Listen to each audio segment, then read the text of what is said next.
그러면 오늘 이제 테슬라라는 회사에 대해서 알아보는데, 지금까지 제가 테슬라에 대해서 이제 제 강의를 들으신 분은 알겠지만 뭐라고 얘기했었나요? 테슬라는 무슨 회사? 그렇죠. 네트워크 회사. 기억을 하시는군요. 다행입니다. 근데 오늘은 이제 조금 관점을 달리해서 AI라는 관점에서 보도록 하려고 그래요. 그 AI라는 게 요즘에 핫하잖아요. 모든 회사들이 또 AI 한다고 덤벼드는데, 제가 이제 이 강의에서 하고자 하는 건 뭐냐면은 어떤 그게 이름이 AI가 됐건 딥러닝이 됐건 머신러닝이 됐건 이 세상이 어떻게 바뀌고 있는지에 대한 얘기라고 생각하시면 될 것 같아요. 그래서 그런 관점에서 들어주시면 좋을 것 같고, 그래서 이제 시작하면서 제가 AI가 뭔지에 대해서, 제가 생각하는 AI가 뭔지에 대해서 먼저 말씀을 드리고, 그런 관점에서 봤을 때 어떻게 테슬라라는 회사가 정말 진정한 의미의 AI 컴퍼니인지 보도록 하겠습니다. 테슬라가 요즘 자동차 회사가 아니라는 거는 다들 아시죠? 그죠? 그거는 뭐 이미 다 여기저기서 다 얘기해. 뭐 플랫폼 컴퍼니니 뭐 소프트웨어 컴퍼니 별의별 얘기 다 있죠. 근데 일론 머스크 관점에서 봤을 때 지금 가장 중요하게 생각하는 방향이 뭐냐면, 관점이 뭐냐면은 뭐예요? Most Advanced Real World AI 컴퍼니라는 거예요. 그래서 AI라는 게 우리가 지금까지 보면은 대표적인 사례가 뭐죠? 알파고, 그렇죠? 알파고가 이세돌을 이기면서 AI에 대한 관심이 급격하게 늘어났고, 그 이후에는 뭐 사실은 알파 제로가 나오면서는 알파고도 저리 가라거든요. 그래서 지금은 어떻게 보면 사람이 AI를 바둑에서 이긴다는 건 상상을 할 수 없는 그런 이제 세상에 온 거예요.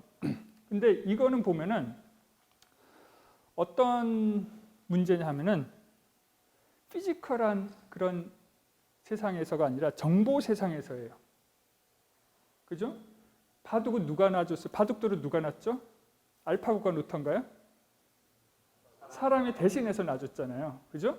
그러니까 정보 세상에서의 어떤 의사결정, 그러니까 뭐 예를 들어서 페이스북을 보는데 네가 제일 좋아할 만한 광고, 뭐 네가 제일 좋아할 만한 포스트, 이런 걸 보여주는 게 정보적인 어떤 의사결정이라고 한다면은 테슬라, 일론 머스크가 얘기한 리얼월드 AI라는 건 뭐냐면 피지컬 월드, 실물 세상에서의 어떤 내비게이션을 얘기를 하는 거예요.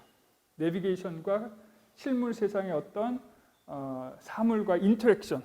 예를 들자면 문고리를 보면 저희가 이거 돌려서 열어야 되잖아요. 여러분들 어디서 배우셨어요, 그거?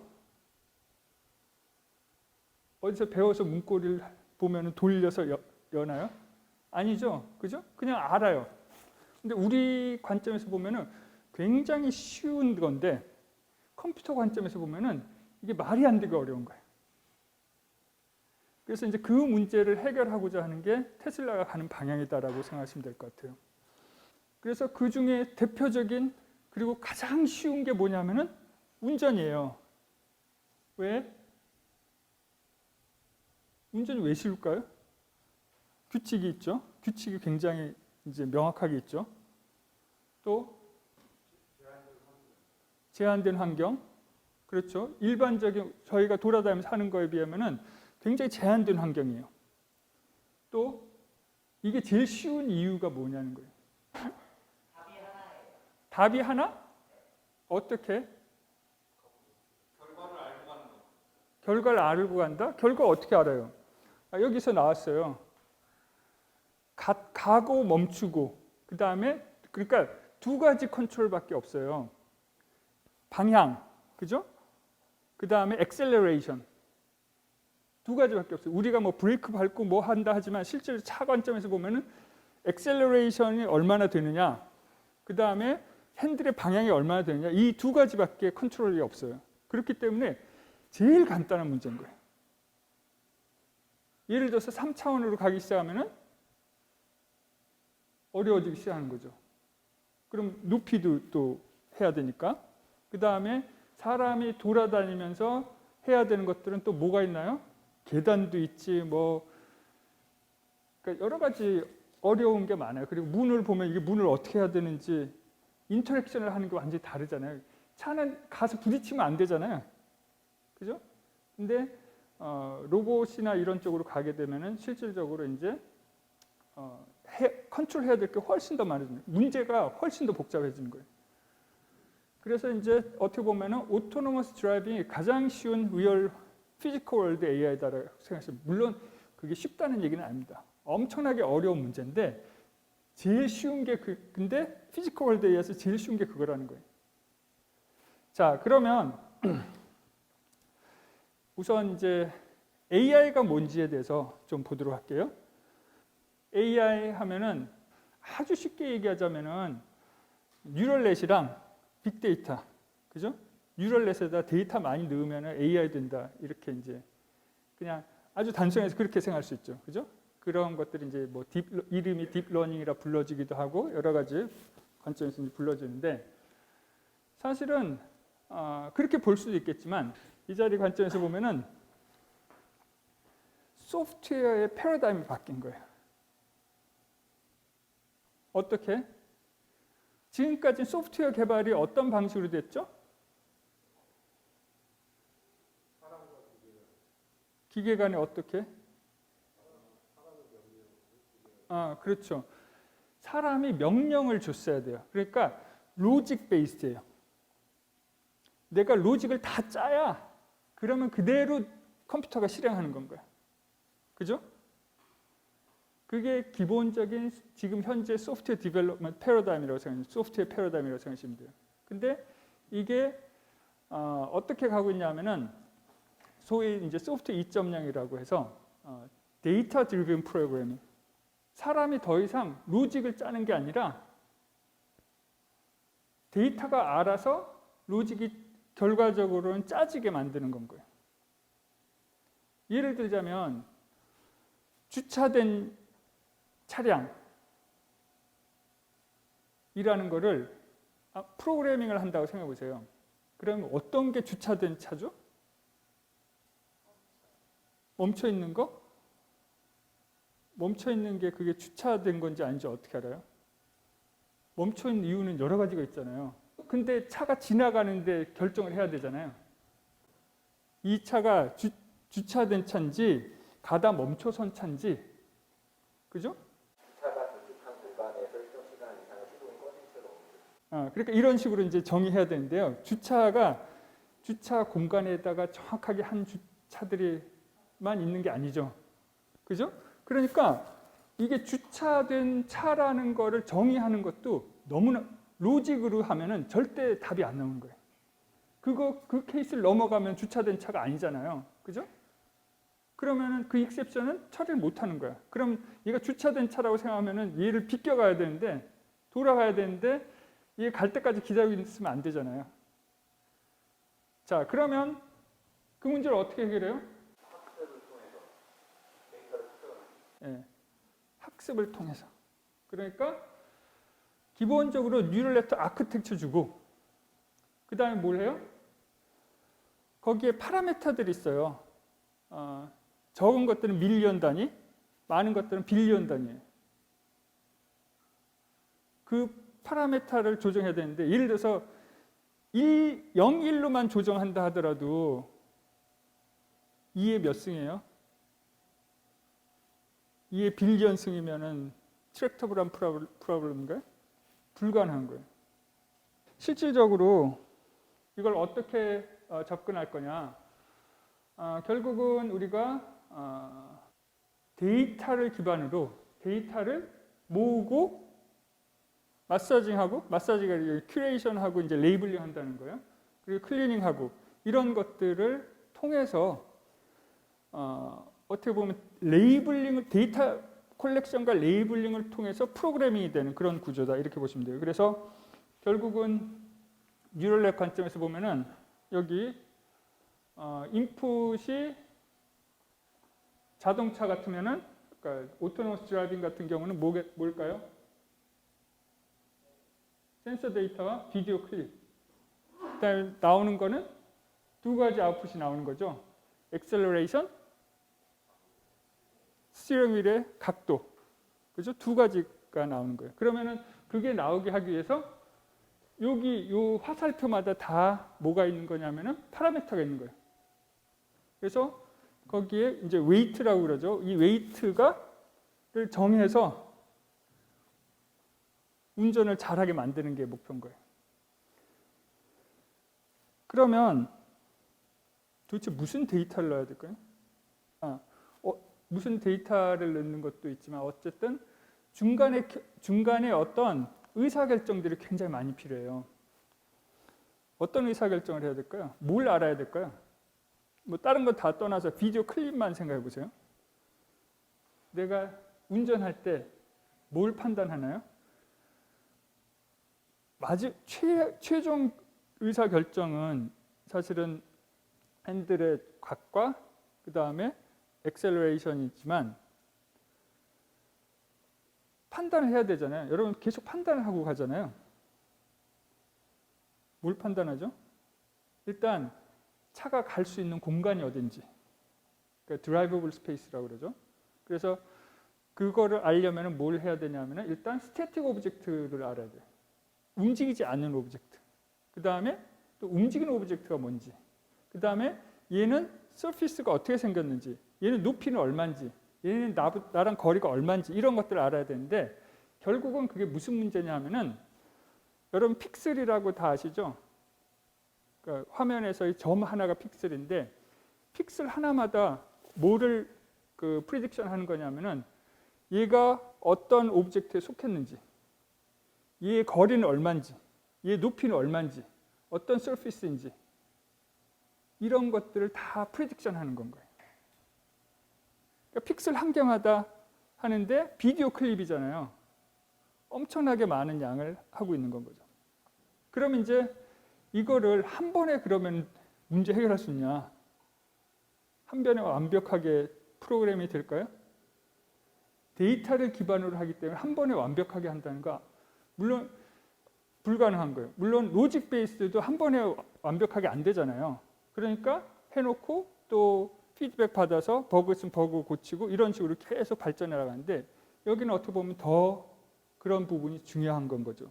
그래서 결국은 이 뉴럴넷의 파라미터를 맞추는 게 프로그램인 거예요. 근데 내가 맞추는 게 아니고 누가 맞춰요? 러닝 알고리즘을 통해서. 보통 이제 뉴럴넷은 백프로퍼게이션이라고 그러는데 데이터를 가져와서 뭘 하는 거예요? 트레이닝을 해요. 트레이닝을 할 때는 뭘 줘야 되냐면은 답을 줘야 돼요.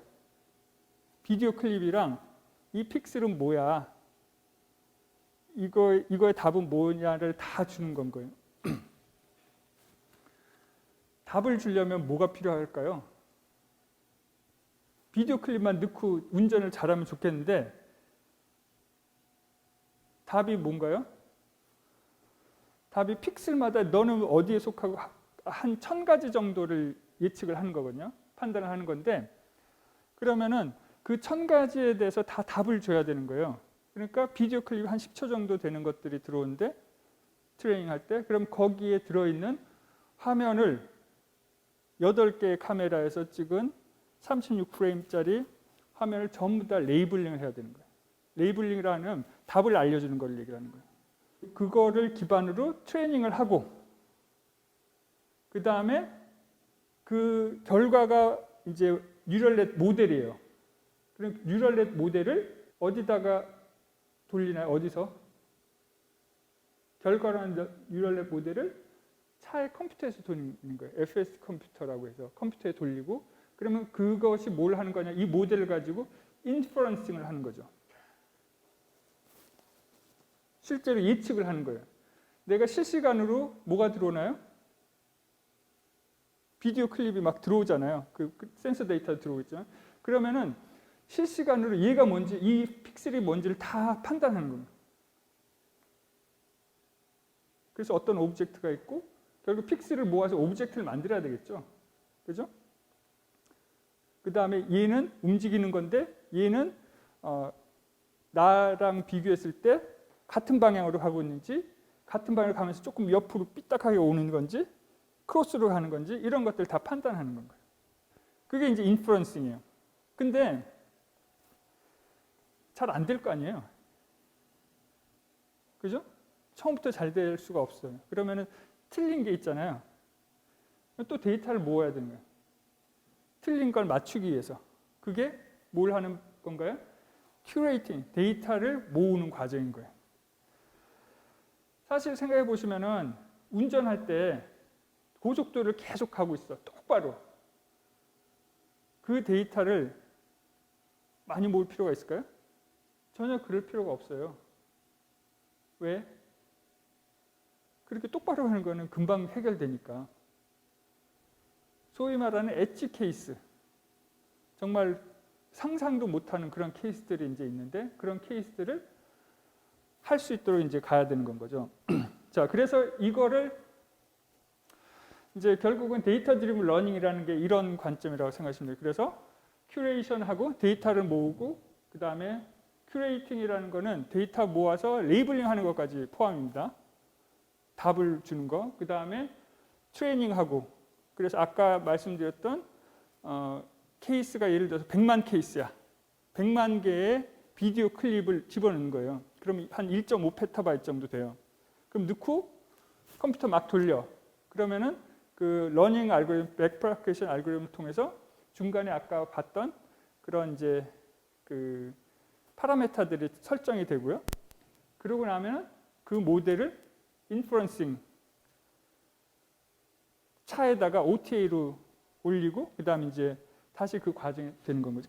그래서 그게 이제 테슬라 오토파일럿 엔진, 그러니까 얘네들이 이제 부르는 게 이런 오토파일럿 엔진이라고 그러는데 이런 방식으로 작동을 해요. 그래서 보시면은 이제 이거 하나하나씩 제가 설명을 드릴 텐데 지금 보시면 이제 데이터를 가지고 트레이닝을 시키고 트레이닝한 거를 이게 이제 모델인 거예요. 아까 제가 보여드린 건 되게 간단한 모델이고 말도 안 되는 모델인 거고 정말 이 레이어가 엄청나게 많기 때문에 이제 딥이라는 용어를 쓰는 거거든요. 그래서 딥 러닝 이제 이런 이 뉴럴넷 아키텍처를 기반으로 모델이 만들어지고 그 모델이 만들어지면은 차에다가 OTA를 통해서 업데이트를 시켜주고 업데이트를 시켰음에도 불구하고 틀린 게 나올 거 아니에요. 잘못되면은 그 잘못된 거를 어떻게 하나요? 잘못되면은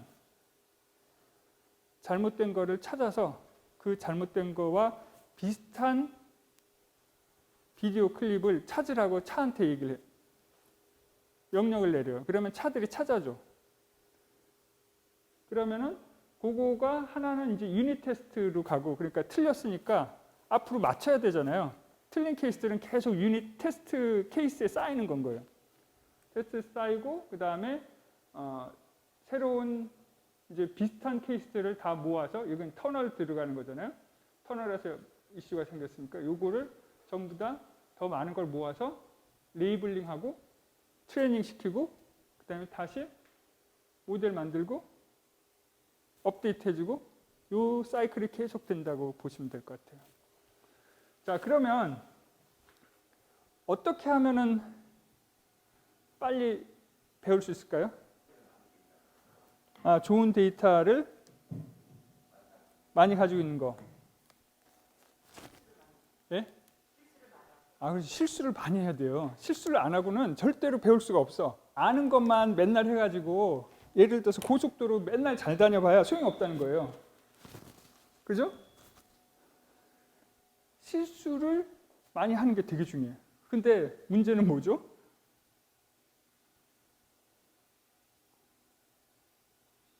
차가 실수하면 되나요? 위험해. 위험하니까 실수를 많이 하는데 뭐가 되게 해야죠? 안 위험하게 해야 되는 건 거야.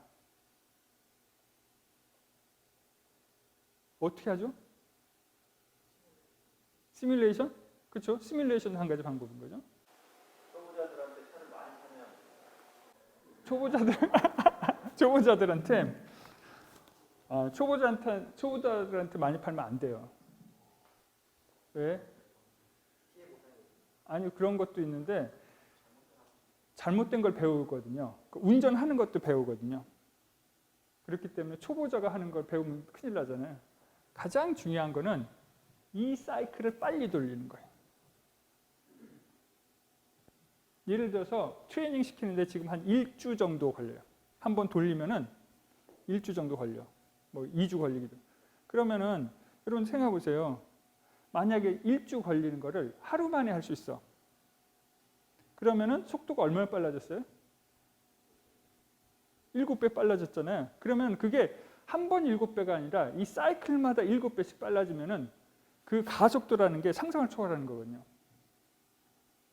그러니까 테슬라 입장에서는 이 사이클을 기본적으로 완성시키고 이 사이클을 어떻게 하면 빨리 가게 할까? 이게 가장 큰 고민인 거예요. 이 사이클 빨리 하는 방법 뭐죠? 트레이닝 시간 줄여야 되겠죠? 그죠? 트레이닝은 어떻게 하면 줄이면 되나요? 좋은 컴퓨터 그냥 막 사면 되나요? 알고리즘을 단순하게? 기본적으로 뉴럴넷 백프로파게이션 알고리즘은 다 똑같아요. 거의. 그래서 결국은 뭐냐면은 이제 아까 파라메타 숫자와 관련된 거거든요. 파라메타 숫자가 늘면 늘수록 트레이닝에 오래 걸리는 거예요. 근데 기본적으로 지금까지 알려진 이제 결과를 보면은 이 파라메타 수가 많으면 많을수록 잘해요. 파라메타를 늘리고 싶은데 뭐가 문제예요? 늘리는 순간 예를 들어서 1주 걸리던 게 한 달 걸려. 그렇게 할 수가 없는 거예요. 그러니까 파라메타를 늘리면서도 트레이닝 속도를 빨리 하는 그런 거. 그 다음에 틀리고 나서 뭘 해야죠? 한 케이스만 가지고 되는 게 아니에요. 뉴럴넷이라는 거는 기본적으로 하나 잘못된 케이스가 나오면 그거 한 10만 개 정도는 봐야 할 줄 아는 거예요. 근데 한 케이스가 정말 한 사람이 뭐 1년에 한 번 맞을까 말까 하는 거를 10만 개 모으려면은 10만 년 걸려서 모을 수는 없잖아요. 그죠? 그거를 어떻게 하면 빨리 모을 거냐. 그 다음에 또 한 가지는 뭐냐면은 테스트. 위험하기 때문에 테스트를 굉장히 정말 철저하게 해야 되는 건 거예요. 근데 여러분들 회사에서 소프트웨어 테스트 하라고 그러면 어떻게 하세요? 테스트는 대부분의 경우 그 소프트웨어 개발 조직에서는 세컨 티어 시티즌이에요. 2등 시민이야. 그러니까 항상 뭐예요? 뒷전인 거야. 그리고 그 사람 말들을 하나도 안 들어.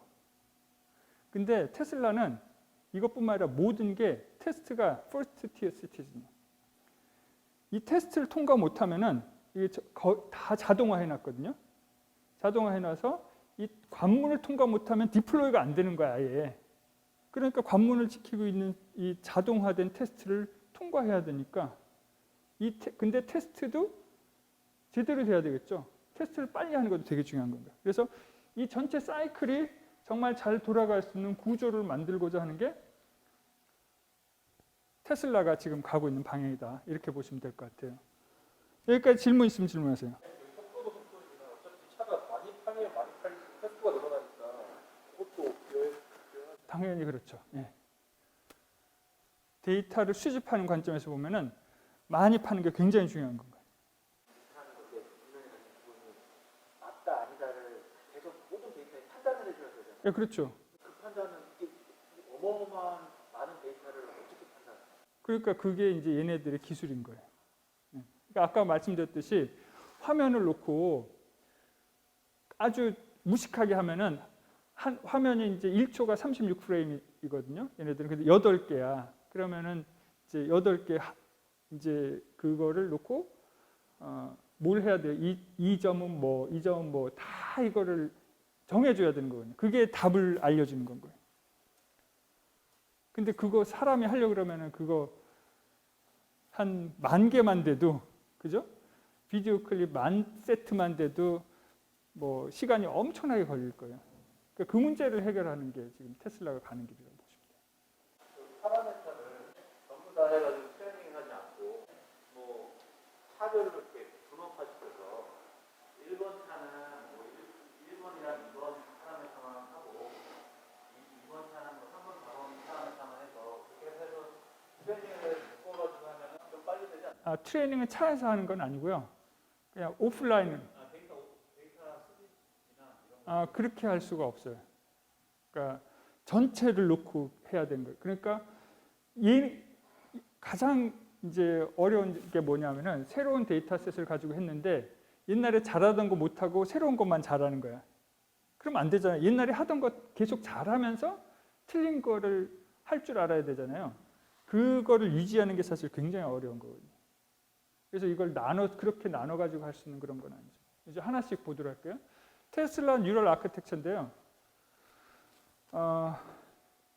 뭐 이게 아키텍처가 뭔지 아실 필요는 없고, 어쨌든 아키텍처도 되게 중요한데요. 아키텍처는 지금 트렌드 자체가 모든 AI 리서치 하는 사람들 비슷한 아키텍처를 다 가고 있어요. 그러니까 이걸로 차이내기는 굉장히 어려워요. 다 똑같은 아키텍처를 쓰기 때문에. 뭐 예를 들어서 이제 오픈 AI GPT-3라든지 이런 것들이 옛날에는 스피치 레코그니션이나 이런 이제 언어 쪽이 완전히 다르고 뭐 비전이 다르고 뭐가 다르고 다 그랬는데 지금은 도메인에 관계없이 거의 유사한 아키텍처들을 사용하기 시작하거든요. 그러니까 모든 사람이 서로 아키텍처를 다 베끼는 거야. 그러니까 조금 뭐 더 나을 수도 있겠지만 이건 큰 차이입니다. 물론 그럼에도 불구하고 이 아키텍처가 그 누구보다도 앞서가고 있는 게 뭐냐면은 이 아키텍처를 하는 사람들은 어떤 사람이 할까요? 아무나 할 수 있을까요? 이런 아키텍처를 남이 만든 걸 쓰는 거는 누구나 하는데 결국은 새로운 도메인이 계속 이제 새로운 문제가 발생하고 그 문제를 해결해서 디자인을 해야 되죠. 아키텍처 디자인을 하는 거는 정말 뛰어난 사람밖에 못 하는 거예요. 근데 여러분들이 AI 이제 전문가야. 어느 회사 가고 싶으실까요? 예를 들어서 뭐 GM 가고 싶을까요? 복스바겐 가고 싶을까요? 네. 무조건 테슬라 가고 싶다는 거예요. 왜냐하면 가장 어려운 문제를 풀고 있기 때문에. 지금 현재로서. 그러면은 당연히 테슬라를 간다는. 근데 얘네들은 많은 사람, 보통 이제 AI 하면은 뭐 AI 뜬다 그러면은 10만 AI 뭐 인력 양병 뭐 이런 거 하잖아요. 사실 10만이 필요한 게 아니에요. 뭐가 필요한가요? 잘하는 사람 한 명이 필요한 거예요. 그러니까 스페셜 포스가 필요한데 우리는 맨날 하면은 이런 쪽으로 나오면은 10만 양병설이야 항상. 말이 안 되는 거거든요. 스페셜 포스를 키워야 됩니다. 그래서 정말 뛰어난 애들이 100명 이내라고 알고 있어요. 아키텍처 쪽은. 코어 팀은 100명 이내야. 보시면 인풋이 카메라랑 그 다음에 이제 센서 데이터 등등이 들어와서 결국은 여러 가지를 프리딕션 하는데 한 1000가지 정도 프리딕션 한다고 보시면 돼요. 1000가지 이상을. 그 다음에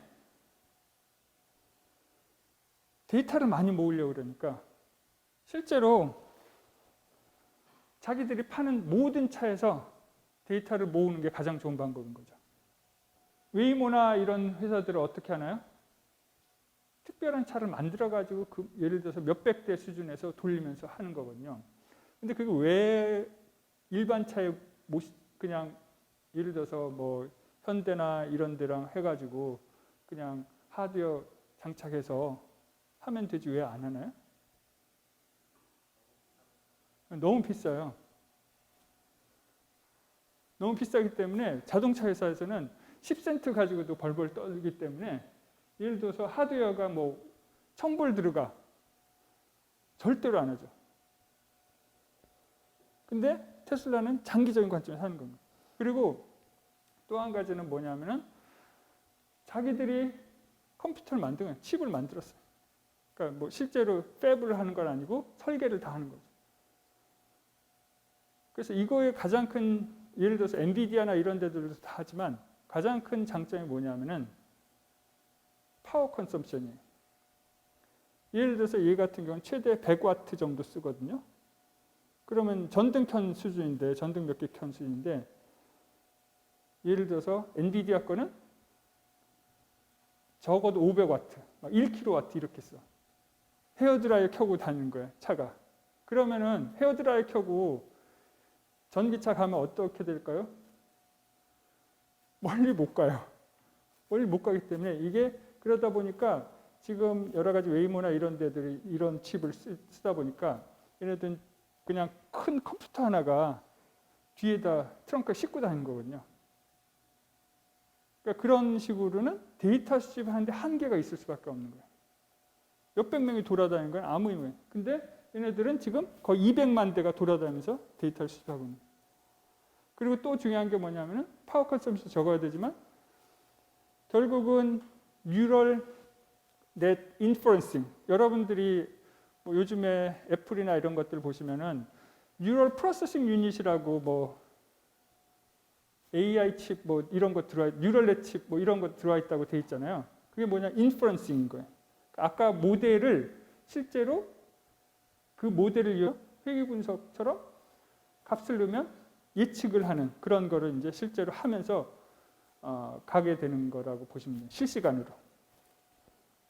그래서 테슬라는 실제로 자기들이 칩도 디자인한다 해서 지금 이게 2016년인가?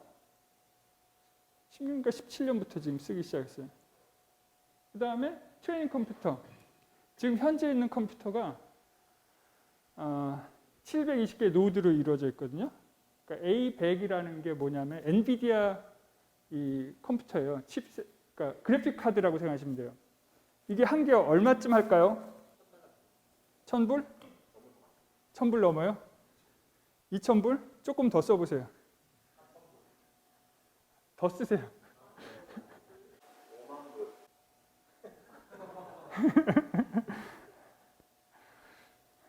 5만 불이 얼마죠?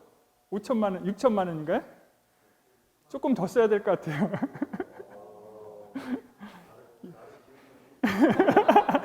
20만 불. 한 2억 5천 정도예요. 한 개. 물론 저 안에 이제 여러 가지 여러 개가 같이 있는 거긴 한데 어쨌든 한 노드당 하드웨어 비용만 2억 5천이에요. 720 노드면은 얼마예요? 2억 5천이면 거의 1,400이 아니라 거의 2천억에 가까운 거예요. 그러니까 이거 연결하고 뭐 이런 거 다 빼고 저기 이제 네트워킹도 되게 빠른 걸 해야 되거든요. 그러니까 다 빼고 그냥 그래픽 카드 720개의 가격이 2천억이라고 생각하시면 돼요. 트레이닝 시키는데. 근데 이것도 부족하다고 생각합니다. 여러분들 자동차 회사가 이 정도 투자할 수 있을까요? 절대 못해요. 이것도 어디다 쓰려고 그러냐. 그리고 그만한 데이터도 없는 거죠. 이걸 트레이닝 시킬. 그래서 얘네들이 이제 야 이거 너무 느려서 안 되겠어. 그리고 엔비디아가 독점이잖아요. 뭐 AMD가 있긴 하지만 실제로 독점이에요. 뉴럴넷 트레이닝에서는. 그렇기 때문에 진짜 비싸게 받는 거예요. 거의 사기당하고 계신다고 보면 돼요. 그러면 야 도저히 안 되겠다. 얘네들은 이제 특징이 마음에 안 들면 자기들이 다 하잖아요. 테슬라가 도조 시스템 만드는. 도조라는 게 이제 훈련장이라는 거잖아요. 그런 트레이닝 컴퓨터를 만드는 거고 칩부터 설계해서 D1 칩이라고 그래서 칩부터 설계해서 트레이닝 로드 만들고 그거를 연결하는 전체 시스템까지 인하우스로 칩 설계부터 모든 걸 다 하는 겁니다. 그래서 이거는 이제 지금 막 시작한 단계라 한 내년 정도 되면은 오퍼레이션 내년 뭐 목표는 아마 내년 후반 뭐 이 정도 때 오퍼레이션 하는 걸로 목표로 하고 있는 걸로 알고 있는데 어쨌든 이런 엔비디아가 하는 거를 엔비디아보다 더 나은 트레이닝 칩을 만드는 시스템을 만드는 겁니다. 일반적인 자동차에서 할 수 있나요? 죽었다 깨나도 못합니다. 자, 그래서 이렇게 트레이닝에 필요한 하드웨어, 인퍼런스에 필요한 하드웨어, 소프트웨어 다 이제 만드는 건데, 근데 여기서 가장 중요한 건 뭐냐? 이 하드웨어가 아니고, 하드웨어도 굉장히 중요하지만 결국 뭐예요? 데이터 큐레이션이라는 거예요. 근데 그 데이터가 어떻게 돼야 되고, 클린하고 뭐예요? 다양해야 되고, 정말 다양한 케이스를 봐야 되기 때문에, 그 다음에 많아야 되는 건 거예요. 많은 게 중요한 게 아니라 깨끗하고 다양한 게 많아야 되는 거예요. 그 다음에 뭘 해야 돼요? 모으기만 하면 되나요? 답도 알려줘야 돼. 레이블링이나 답을 알려주는 거거든요. 예를 들어서 뭐 아주 쉽게 얘기하자면 개냐 고양이 뭐 사진이냐 뭐 이런 거 제일 설명할 때 제일 쉽게 얘기하잖아요. 그러면 얘는 개야, 이 사진은 뭐 고양이야, 이거 알려주는 거라고 생각하시면 돼요. 그래서 결국은 롱테일 데이터를 수집하는 게 가장 중요한 겁니다. 롱테일이라는 게 여러분들이 생각할 때 이게 롱테일이라고 생각하시는데 사실 롱테일이 어떤 게 롱테일인가요? 사람들이 여기까지 있으니까 이게 롱테일이라고 생각하는데 실질적으로 이걸 그리면 이렇게 저기로 무한대 가는 거예요. 그러니까 우리가 지금은 어떻게 보면 요 길을 잘하고 있는데 이 보시면은 차가 보면 뭐 자전거를 뒤에 매달고 가는 애, 뭐 차 옆으로 누워 있는 애, 이거 여러분들 얼마나 보셨어요? 몇 번 보셨어요? 직접 운전하면서? 거의 안 보죠, 그죠? 앞에서 가는데 차가 이렇게 날아다녀. 한 번도 못 보잖아요. 사고 난 결과는 보지만 저렇게 차가 날아다니는 걸 보는 경우는 거의 없거든요. 이런 것들을 이제 모아야 된다는 거죠. 자, 그러면 이제 사람들이 대부분 이제 야, 테슬라가 이 마일리지가 많으니까, 오토파일럿을 한 마일리지가 많으니까 유리해라고 이제 많이 해요. 물론 이것도 말이 되죠. 기본적으로 지금 현재 한 50억 마일 정도 돌아다닌 거예요. 근데 이거는 이제 더 가속화가 되겠죠. 차도 더 많아지고 그러니까. 근데 결국은 중요한 건 뭐냐면은 데이터 큐레이션인 거예요. 이게 어떻게 작동하는 거냐면은 모델이 이제 실제로 돌아가고 있잖아요. 그러면은 안 되는 경우들이 생기잖아요. 그래서 그러면 안 되는 경우가 뭐냐? 우리가 생각할 때는 뭐 사람이 이제 테이크오버 한다라든지 뭐 이런 것들을 이제 생각하는데 그것도 포함이지만 221개의 트리거를 사용한대요. 그러니까 어떤 것도 포함이 되냐면은 좀 전 프레임에서는 얘가 예를 들어서 뭐 신호등이 있다고 했는데 다음 프레임 없어. 그러면 그게 뭔가 잘못된 거잖아요. 그죠? 그게 픽셀이 있다가 없다, 있다 없다 뭐 이런 식으로 되는 거. 판단이 자꾸 틀려지는 것들. 이런 것들이 결국은 트리거가 되는 건 거예요. 그래서 근데 그게 221가지가 있어. 실시간으로 그거 다 모니터링 하는 거예요. 그래서 거기에 해당하는 것들이 이제 있으면 어떻게 하나요? 그게 뭐 다운에 다 그걸 하진 않겠죠. 지금 현재 가장 중요한 문제. 예를 들자면 최근에 여러분들이 이제 테슬라가 레이더 없앴다고 막 난리 났잖아요. 더 위험하게 차를 위험하게 뭘 하려고 코스트 줄이려고 위험하게 만들었다. 뭐 이래가지고 전부 다 까잖아요. 그죠? 그런데 왜 그랬냐면은 레이더랑 비전이랑 미스매치가 많은 거예요. 레이더랑 비전이랑 틀리게 얘기해 주면은 특히 레이더를 언제 쓰냐면은 갑자기 속도가 줄어서 이제 급브레이크를 밟아야 될 때 레이더 정보가 굉장히 많이 쓰이거든요. 무슨 문제가 있냐 하니까 레이더가 평소에는 잘 맞추다가 가끔씩 틀려. 완전히 틀려. 그러면은 그런 경우가 자꾸 생기면은 누구를 믿어야 되죠? 비전을 믿어야 되나요? 레이더를 믿어야 되나요? 비전은 예를 들어서 한 뭐 앞에 20m 앞인데 뭐 조금 틀려가지고 정확하게 20m 앞인데 21m로 생각하고 뭐 그게 이제 1m 왔다 갔다 하는데 예를 들어서 레이더는 20m로 계속 이게 갑자기 뭐 40m 이렇게 됩니다. 뭘 믿는 게 맞죠? 비전을 믿는 게 맞다는 거예요. 그러니까 그런 문제들이 자꾸 생기니까 그러면 레이더를 없애는 방법을 생각해요. 더 이상 발전이 안 되니까. 그렇게 이제 가는 거예요. 그래서 그런 것들이 이제 에러 디텍터는 자동차에다가 뭘 해요? 야, 이렇게 된 케이스 전부 다 찾아 라고 하는 거예요.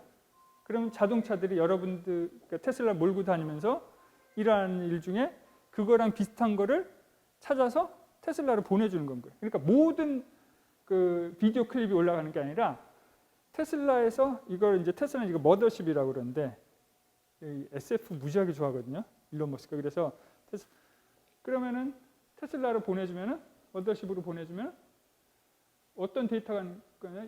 아까 말씀드렸던 이런 비디오 클립이 가는 거예요. 나머지 정보 여러 가지 정보가 되지만 가장 큰 거는 뭐 이거일 수밖에 없는 거죠. 그러면은 이제 데이터를 레이블하는 거예요. 이게 엄청나게 시간 걸립니다. 그래서 레이블을 하는데 어떻게 하느냐? 사실 이것도 아마 3시간 강의를 해도 되는 양이지만 아주 단순하게 얘기하자면은 테슬라는 1000명의 레이블러가 인하우스 레이블러가 있어요. 프로페셔널리. 보통 레이블 하면은 어디서 한다고 생각하세요? 저기 인도에 보내가지고 알아서 해요. 근데 퀄리티가 안 되는 건 거예요. 그리고 아까 말씀드렸듯이 이게 뭐라 그랬어요? 이게 프로그래밍인 거예요. 이거를 데이터 드리븐 프로그래밍인 거예요. 그러니까 이게 가장 중요한 부분인 거예요. 그러니까 1000명의 매뉴얼 레이블러를 고용했는데 어디 다 있어요?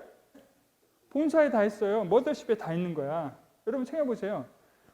1000명의 프레몬트의 그 엔지니어 이런 프로페셔널을 고용하면은 비용이 얼마나 들겠어요? 생각해 보시면은 뭐 두당 2억은 들 거고, 그죠? 그 지역에서 그러면은 2억에 이 사람들 월급만 2천억이야 매년.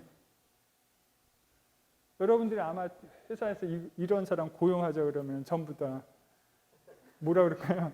미쳤다 그랬죠. 근데 이거 가지고는 소위 말해서 택도 없는 거예요. 전혀. 그러니까 오토 레이블링을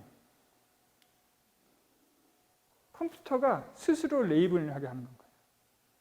근데 아주 단순하게 말씀드리면 뭐냐면은 비디오가 들어오잖아요. 그거를 벡터 스페이스로 만드는 거예요. 여러분들이 게임 보시면은 3D 게임 하시죠? 그죠? 게임이 벡터가 뭘로 된 건가요? 렌더링이 된 거거든요. 그죠? 화면으로 렌더링이 되는 건 거예요. 그걸 반대로 하는 건 거야. 비디오를 보고 뭐를 만들어요? 3D 벡터 스페이스로 만드는 건 거예요. 그러고 나면은 오토 레이블링 가능한 거예요. 오토 레이블링이 되고 이제 이 사람들이 하는 일은 뭔가요? 오토 레이블링 된 것 중에 문제가 있는 것들을 고치는 그런 형태로 하는 건 거예요. 그러니까 일은 얘가 다 하고 잘 다듬는 것만 이 사람들이 하는 건 거죠. 그래서 이 레이블 데이터 레이블을 하는 게 속도가 엄청나게 빨라지고 있는 거고. 그다음에 이제 테스트를 하게 됐어요. 테스트는 결국 4단계 테스트를 하게 되는 거죠. 유닛 테스트. 에러가 디텍트 되면은 그게 유닛 테스트 셋에 들어오는 거예요. 그래서 이 트레이닝은 여기 빠진 거예요. 트레이닝 시키는 거는 이제 이 사이클을 보기 위해서 트레이닝이 된 거 모델이 들어오면은 이 유닛 테스트를 다 통과하는지 보는 건가요. 유닛 테스트 통과 못하면 어떻게 되나요? 빠꾸. 근데 그냥 빠꾸 하면 안 되겠죠. 데이터 좀 더 모아. 틀린 게 있으면은 유닛 테스트 틀린 게 있으면 더 모으는 거죠. 더 모아서 다시 이 과정을 거치는 거예요. 유닛 테스트 통과하면 어떻게 해요? 시뮬레이션을 해서 하는 거예요. 근데 시뮬레이션 어떻게 만드냐면은 시뮬레이션은 보통 이제 뭐냐면은 벡터 스페이스를 비디오로 만드는 게 시뮬레이션이거든요. 근데 아까 뭘 했죠? 비디오를 벡터 스페이스로 만들었잖아요. 그 벡터 스페이스, 그러니까 정말 현실 세계에 가까운 시뮬레이션을 하는 거예요. 벡터 스페이스를 만들고 이 벡터 스페이스의 베리에이션을 통해서 현실 세계는 거를 통해서 시뮬레이션을 만드는 거예요. 그래서 테슬라 시뮬레이션에 2,000마일 정도 이상의 도로가 있는 거예요. 시뮬레이션 상에. 근데 그 시뮬레이션이 엄청나게 보면은 진짜 실사 같아요. 많은 사람들이 그래서 메타버스 하는데 메타버스 제일 잘하는 회사도 누구라고요? 테슬라예요. 그래서 그렇게 이제 시뮬레이션 되고 나면은 그 다음에 차로 디플로이를 하는데 소프트웨어 업데이트를 하는데 섀도우 모드로 업데이트를 해요. 섀도우 모드는 뭐냐면은 두 개의 스택이 같이 돌아가는데 실제로 차를 컨트롤하는 스택을 레가시 스택이라고 그러고 섀도우 모드는 그냥 혼자 도는 거예요. 근데 현실 세계의 데이터를 가지고 지가 돌아보는 거예요. 그러면서 뭘 발견하나요? 에러가 있겠죠. 그죠? 그러니까 유닛 테스트에도 에러가 디텍트 되면은 이 사이클을 도는 거고 시뮬레이션에서 돌아도 도는 거고 섀도우 모드도 도는 건 거예요. 그러니까 현실 세계에 가서 안전하게 테스트를 하고 있는 건 거예요. 내가 차를 컨트롤 안 하니까 무슨 짓을 해도 되잖아요. 아까 말씀하셨듯이 틀린 걸 잘 찾는 거예요. 틀려봐야 배우니까. 그래서 그거를 하게 되고 결국은 이제 그것도 통과되면은 레거시 스택까지 간다.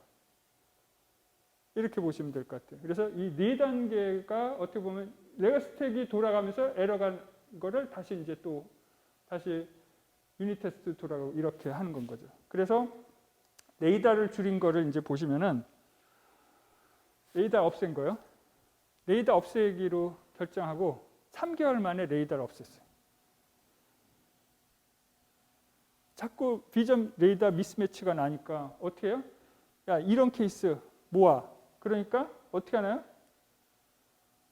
일주일 만에 10,000개를 모은 거예요. 같은 케이스를. 그리고 레이블까지 다 끝났어.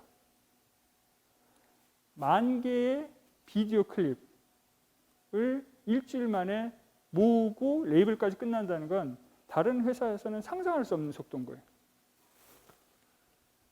그리고 섀도우 모드를 7번 돌면서 계속 발전시킨 거죠. 그리고 레이더 없애는 거예요. 그래서 사실은 이 사이클이라는 게 어떤 의미를 가지는 거냐면은 페이스 오브 이노베이션을 정말 극대화하는 건 거예요. 러닝의 속도를 극대화하고 있는 건 거예요. 테슬라가 가장 중요하게 생각하는 어떻게 보면은 가치가 뭐냐면 페이스 오브 이노베이션인 거예요. 근데 지금 테슬라가 하고 있는 거는 이건 거예요. 이게 뭐냐면은 여러분들이 스타트랙 혹시 보신 분, 좋아하시는 분, 스타트랙. 그래도 여긴 꽤 있네. 스타트랙 보통 엄청 싫어하거든요. 왜냐하면 스타트랙은 보통 선악의 싸움 뭐 이런 건데 스타트랙은 그게 아니라 미지의 세계를 탐험하는 게 주제다 보니까 되게 싫어해요. 한국 사람 특히나 싫어해요. 그런데 그 에피소드 중에 하나가 뭐냐면은 또 보그 콜렉티브라는 게 있어요. 안드로이드인데 사이보그인데 반 이제 생명체, 반은 기계. 일론 머스크는 사람이 이미 사이보그라고 생각해요. 왜? 핸드폰이 있는 게 이게 사이보그라고 생각해요. 근데 이 더 보그 콜렉티브의 가장 큰 특징이 뭐냐면은 하나가 배우면 다른 놈들이 다 하는 거예요. 개체는 여러 개인데 마인드는 하나인 거예요. 그래서 하나가 배우면 다른 애들이 다 배워. 새로운 종족에 어시밀레이트 한다고 그러는데 걔네들을 이제 점령하면 어시밀레이트를 시키고 그럼 걔네들의 장점을 또 배워가지고 전체가 하나의 마인드가 되는 거예요. 테슬라가 딱 그렇게 생긴 거예요. 정확하게 그렇게 생겼어요. 그래서 이 사람은 재밌는 게 SF에 나오는 거를 전부 다 현실화시키는 그런 능력을 가지고 있는 사람이다. 이렇게 보시면 될 것 같아요. 그래서 이게 근데 이것이 전반적으로 지금 오토파일럿, 오토노머스 드라이빙 중심으로 말씀드렸지만 이제 이 러닝의 관점에서 그다음에 조직 자체도 이런 방식으로 작동해요. 그러니까 기존의 방식과는 여러분들이 상상하는 것과는 완전히 다른 방식으로 조직이 작동하고 있다. 그래서 결국은 테슬라는 제가 아무리 들여다봐도 뭐예요? 테슬라는 네트워크이더라. 그래서 오늘 말씀드린 거 플릿 러닝을 중심으로 이제 말씀드린 거고, 플릿 러닝이 결국은 보호 콜렉티브랑 비슷하게 작동하는 거거든요. 근데 이제 전체 조직 자체도 그런 식으로 작동하고 있다 이렇게 보시면 될 것 같아요. 자, 그래서 여기까지 해서 오늘 준비한 거는 마치려고 하는데 너무 시간 많이 쓴 것 같은데 질문 있으면 질문하세요. 이게 그 궁극적인 목적은 오토노머스 드라이버를 하기 위한 그라고 생각되는데요. 그러면 그 완성도가 어느 정도 가야지만 그게 완성도가 될까요? 지금 궁극적인 목적은요, 오토노머스 드라이빙이 아니고요, 테슬라 밭, 그러니까 피지컬 월드, 제너럴 인텔리전스, 현실 세계에 있는 모든 것들을 해결할 수, 그러니까 내비게이션 할 수 있는, 사람처럼 돌아다니면서 할 수 있는, 레이버를 대체할 수 있는 그런 정도 가는 게 이제 궁극적인 목적이고요. 그러니까 오토노머스 드라이빙 관점에서 보면요, 결국은 저는 어떻게 판단해? 뭐 레벨 3, 레벨 4 뭐 이거 말이 안 되는 거고요. 결국은 뭐냐면 인슈런스 누가 들 거냐예요. 운전자가 들면은 누구 책임이에요? 운전자 책임인 거고, 진짜 오토노머스 드라이빙이 된다라고 생각하면은 누가 들어야 돼요? 자동차 회사가 들어줘야 되는 거예요. 그죠? 그게 판단 기준이라고 저는 생각해요. 근데 100% 사고 안 나는 차가 있을 수 있냐? 절대 없어요. 가다가 뭐도 있을 수 있어요? 가다가 잘 있는데 뭐가 와서 부딪힐 수 있잖아요. 그죠? 그건 피할 수가 없거든. 그 다음에 뭐 다리 무너져. 피할 수가 없어요. 터널 뭐 무너져. 뭐 그럼 피할 수가 없는 거니까 100% 사고 안 나는 거는 있을 수 없고, 그럼 결국은 뭐냐 하면은 사람이 운전하는 것보다 훨씬 더 안전하면은, 예를 들어서 100배 안전해. 그러면은 자동차 회사 입장에서는 인슈런스 자기가 부담하고, 왜? 사고율이 100분의 1이니까 자기 책임지겠다고 하면 되는 거죠. 그러니까 판단 기준은 결국 인슈런스인 것 같아요. 그렇기 때문에 테슬라가 인슈런스를 하는 건 거예요. 괜히 하는 게 아니고. 실시간으로 점수 매겨가지고 다다음 달에 그 보험료가 달라져요. 최근에 저도 테슬라 보면서 자율주행 순위를 내게 되는 웨이모라든지 현대 같은 이런 애들이 좀 올라오더라고요. 그거에 혹시 그 소스가 이런 소식을 모르고 있어요. 실제로 이 보는 관점이 보는 관점이 다르다고 생각하시면 되고, 거기는 실제로 그 어디더라? 니차에 보고한 마일리지만 포함되게 돼 있어요. 그러니까 테슬라 보고를 안 해요. 완전히 다른 길을 가기 때문에. 그러니까 하나도 이 오토 이제 자율주행한 기록을 안 내니까 꽁찐 거예요, 맨날. 그렇게 이제 보시면 되고, 근데 그거는 어떻게 보시는 게 맞냐면은 이렇게 뒤집어 가지고 보시는 게 맞아요. 그러니까 지금 보면은 테슬라가 계속 밑으로 내려오고 있거든요. 제일 못하는 놈으로.